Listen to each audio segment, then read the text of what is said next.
Okay, welcome back. I was asking the question, or I mentioned earlier before we went on that break, the Olusosun dump site, near between Ojota and K2 area, where you have Amagodo.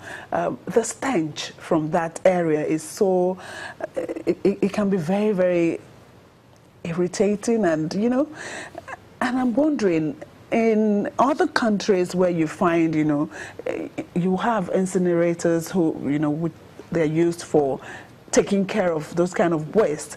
You have that huge and vast land and all filled with, refuse. How do you... Accidents, I understand, even dangerous accidents happen there when people go in there, some people go in there to collect waste and all of that. So how do we ensure that, people living around that area, one, they're taken care of? Maybe is there a plan as to how to take care of that area so that the kind of stench coming from there is reduced or, taken care of completely? I'll tell you, one of the inspiration for this Cleaner Lagos initiative is that Olusosun.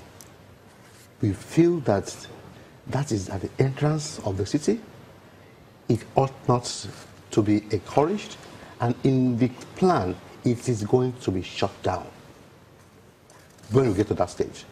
I'm sure people around that area will be looking forward to that. A new one that is properly mined from day one, treated from day one, is coming up in Ekpe right now.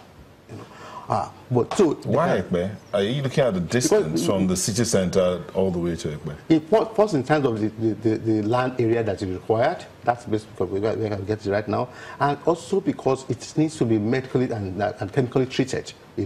Much of the lining that ought to have been done, maybe because of the pressure of time, wasn't done when Olusosun was being set up. Are you serious? Are you saying that Olusosun doesn't have any treatment the point is that over time, the pressure on that part has not enabled us to keep it at the standards that we are supposed to keep it. But so I understand there were supposed to be several of those dump sites in Lagos. There are. But it looks like the Olusosun area is the most obvious, is the most visible. That's it. And you can imagine, people coming into Lagos. How many of those dump sites are we going to have now? Of course, we are having transfer loading stations. That would be the first point now. Right now in Agege, you have one.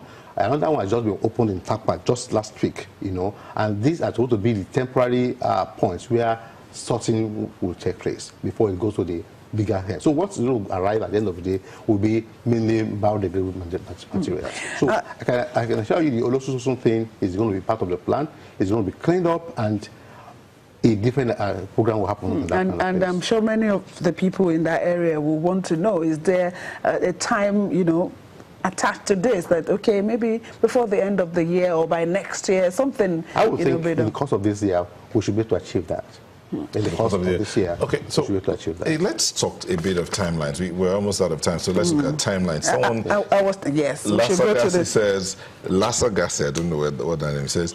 What's Lagos State government's plan to evacuate the dump sites in time, considering that most times the waste is left to pile up in our homes because the dump sites are often congested?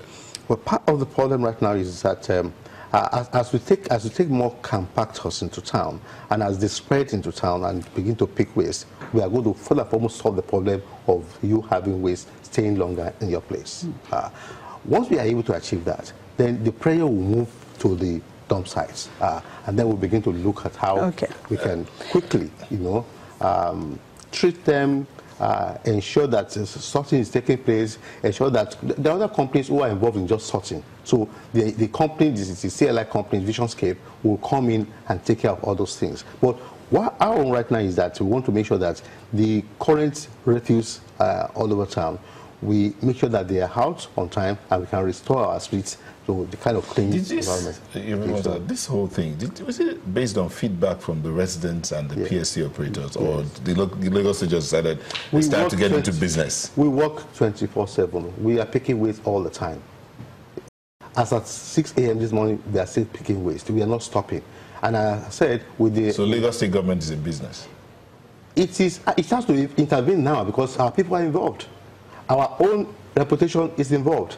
You can't say because you have given it to a company, you now allow the whole city to be messed up. No, you have to intervene. Local governments are involved. They're also bringing out their own trucks. They're also trying to cut away. So that means the regulating agency failed? Has someone been fired? The point is this. When a system comes to this point, you first and foremost manage the thing. The Yoruba say, let us solve this problem and then come back to what they use. Let us make sure that the people's confidence in the government is restored first, and then we now know who to blame for all those things. Now it's now time for blame game. Other people are going to wonder, what the hell, is that why they put us in office? Let us try and ensure that those black spots are taken off, the refuse in the median is off, and then we know in-house, look, this is where the problem started from. How come you didn't take the right decision? Okay, so if we have 100 equipment for this initiative, how many would you say is on ground now? Just so we have, that... About 257 are on ground now. Pulled together from various sources, about 257 trucks are on ground right now. And how many do you need to ensure that Lagos is clean? We need 600. So you're not even halfway. Yeah, but what is it? As I said, we have pulled many from the PSP operators. The vision scale contractors are coming in one after in batches. So as I will take more, you will see the impact in the capacity to collect. Okay. But right now, we are mobilizing trucks. Even we are now mobilizing even T-packs to join, so that the collection process can be faster. Okay, I would just say you should get ready, because we are going to still call on you depending on what the situation is. All we want is a cleaner Lagos and cleaner. We're talking about Lassa fever, it's about dirty environment. So I would like to say thank you so much for coming on this morning. The Commissioner for Information and Strategy in Lagos State, Kehinde Bamigbeton. Thank you so much. And Sunrise will take another break, and when we come back, we'll talk some more.